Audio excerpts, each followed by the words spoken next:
Hi everyone, welcome to another video on the channel where we talk about all things living abroad, investing abroad, and living the best life you possibly can as a globally mobile person. Today we're going to be looking at some very attractive visa options in Ecuador. Ecuador is an amazing country full of lots of nature, diverse populations throughout the country, and a lot of geographical diversity as well. You've got mountains, beaches, plains, volcanoes, jungle, and of course the Galapagos Islands. Ecuador actually has quite a few accessible visa options for nomads, global investors, retirees, people earning a passive income, and even people who simply have college degrees, which we'll talk about as well. We'll break down all of these in this video, so if you're interested in moving to Ecuador, this will be of interest to you. But before we do, we wanted to remind you to like the video and subscribe if you're interested in knowing how you can move abroad.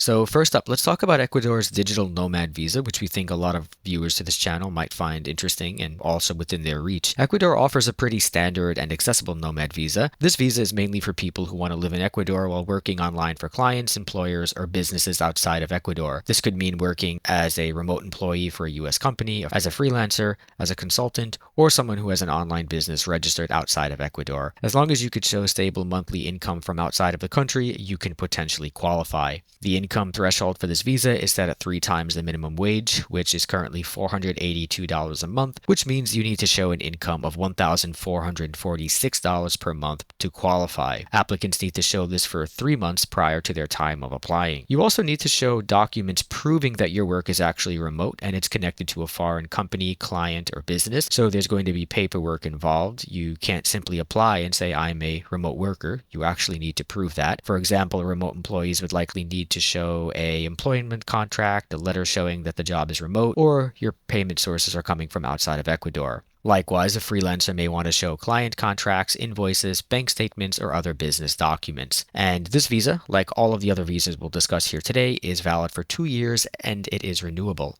The next visa we're going to mention here is Ecuador's Rentista Visa, which is similar in some ways but is aimed at a different type of person. While the Nomad Visa is for people actively working online for foreign clients or employers, this Rentista Visa is for people who can support themselves through stable passive income, which is interesting. This could include rental income, dividends, interest, royalties, annuities, trust income, or any recurring income from outside of Ecuador. The income requirement is basically the same as the Digital Nomad Visa, so $1,446 per month. And the big difference here is that instead of proving that you work remotely, you need to prove that your income is passive, real, stable, and properly documented. So for example, if you own a rental property, you may need to show leases, property records, and bank statements, or if your income comes from dividends, interest, or investments, you may need to show financial statements showing your regular income.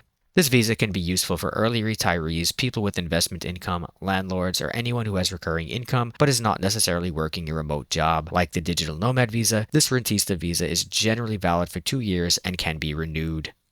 Next up, another option that's fairly unique and accessible is Ecuador's professional visa. This visa is unique in that it is based on your education rather than on remote work or passive income. So in simple terms, this means that if you have a bachelor's degree, a master's degree, or a doctorate degree from a recognized university, you may be able to qualify for residency through your professional credentials alone. The income requirement for this visa is also much lower at just $482, making it one of the most accessible options available, at least on paper. The income can generally come from lawful verifiable sources such as employment, freelance work, business income, or regular income of other types. The key point here is that you need to show that you can financially support yourself. The challenge with this visa, though, is that your degree has to be recognized in Ecuador through a government process before you could use it for the visa. This means you need your original diploma and transcripts with official certifications, certified translations, and possibly additional documentations proving how and where your degree was completed. So while the income threshold for this visa is relatively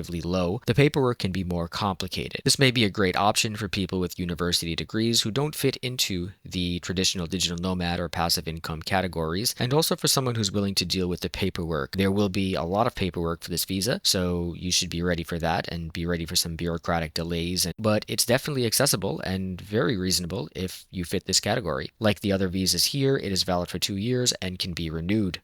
Fourth, we have Ecuador's Investor Visa. This visa is for people who want to qualify for residency by putting capital into the country rather than by proving remote work income, passive income, or professional credentials. For 2026, the minimum investment is around $48,200, which is based on 100 times more than Ecuador's minimum wage. There are a few ways to meet this requirement. You could place the money in an Ecuadorian bank CD, buy qualifying real estate, or invest in an Ecuadorian company through shares or company ownership. The bank deposit route is usually the simplest because it's more straightforward to document and does not require buying property or operating a business. However, real estate may be more appealing if you actually want a home or rental property in Ecuador, but of course this would require more careful checking of titles, legal reviews, and realistic understandings of the local market. Business investment may be attractive if you want to build something in Ecuador, but it comes with more administrative work, legal paperwork, and the normal risks of starting a company. So while the investor visa can be an option for people with savings, it isn't just a passive shortcut. Your money has to be put in Ecuador in a way that satisfies these qualifications, and you need to be comfortable with the risks of the specific investment vehicle you choose.